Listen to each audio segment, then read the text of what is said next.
It all began in Kirkwall, the fall of Knight Commander Meredith, the Qunari uprising, and of course, the Chantry's destruction and the onset of Mage Rebellion. One person always stood amidst the swirling chaos: Hawk, the champion of Kirkwall. The Hawk family fled Lothering, refugees from the Blight. Leandra, mother of the champion, and siblings Bethany and Carver, hoped to find refuge at her family's estate in Kirkwall, far to the north. As a mage with a family legacy of magic on both sides, Hawk naturally became involved in the events that ultimately led to the Mage Rebellion. The Hawks escaped the Blight with the help of Aveline Valen, a warrior and family friend. It's said that the family was also aided by Flemeth, the notorious witch of the wilds. Hawk's sister Bethany never reached the free marches. She was killed by Darkspawn while defending her family. The family's first years in Kirkwall were difficult. Leandra's brother Gamlin had lost the family fortune. The Hawks lived in poverty, forced to indenture themselves in return for entrance to the city. To pay off the debt, Hawk was forced to work for a gang of smugglers. All the while, Hawk and Carver did their best to hide Hawk's magic from the Templars. Opportunity eventually struck in the form of a dwarf named Bartrand Tethras, who was planning an expedition to the Deep Roads. It was a long shot, but with gold gained from the expedition, Hawk could free the family from its criminal creditors and further Templar scrutiny. Hawk met a rogue Grey Warden named Anders, who possessed detailed maps of the Deep Roads. These maps were crucial to the expedition's success. Once Hawk obtained them, everything else fell quickly into place. Out of concern for his safety, Hawk insisted that Carver stay in Kirkwall rather than accompany the expedition. Hawk did find ancient dwarven treasure, but the group also stumbled upon a statuette formed from a strange red lyrium. Upon returning to the surface, Hawk learned that Carver had joined the Templars, pursuing his own fate instead of living in his sibling's shadow.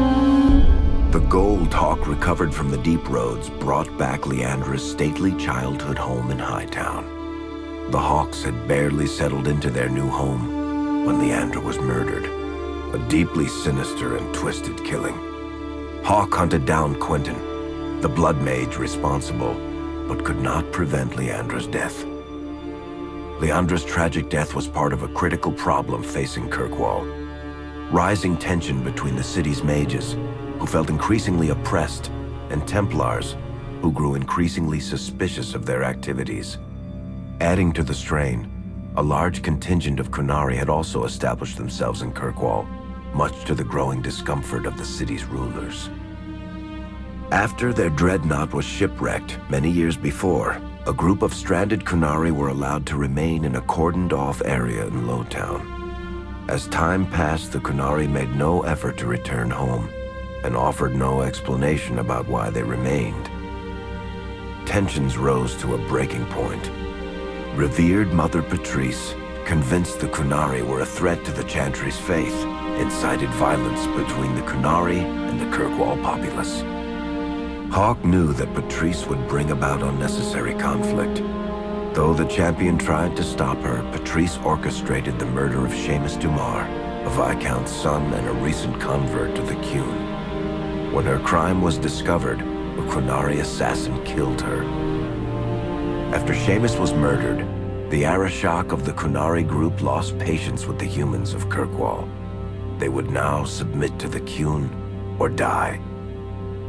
The Qunari struck hard and fast. They took the palace in Hightown and beheaded the Viscount to immediately quash any resistance.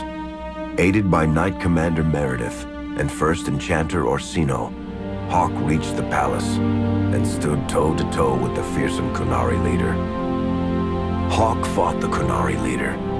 The fierce battle resulted in the Arishok's death and the liberation of Kirkwall from its brief occupation.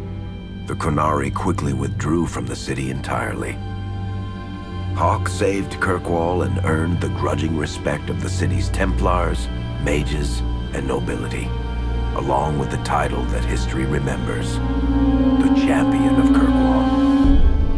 Kirkwall's problems were still not over, however. After Viscount Dumar's death, Knight Commander Meredith took power and blocked all attempts to appoint a new Viscount. Under Meredith's command, the Templars tightened their grip on the mages, planning to suppress what Meredith saw as a growing rebellion. Anders, who spent years fighting for justice and freedom for his fellow mages, saw that the time for negotiation was past. He destroyed Kirkwall's chantry, killing hundreds, including Grand Cleric Elthina. This single act began a rebellion that spread from circle to circle, until all circles of Magi had risen up in defiance against chantry rule. There was no forgiveness for what Anders had done, and he asked for death at Hawk's hands. Hawk fulfilled the troubled mage's final request, and many others died along with Anders that day. Fighting spread swiftly through the city. Some mages rebelled openly, many of them succumbing to possession. Templars turned their swords on mages who rebelled and on those who did not.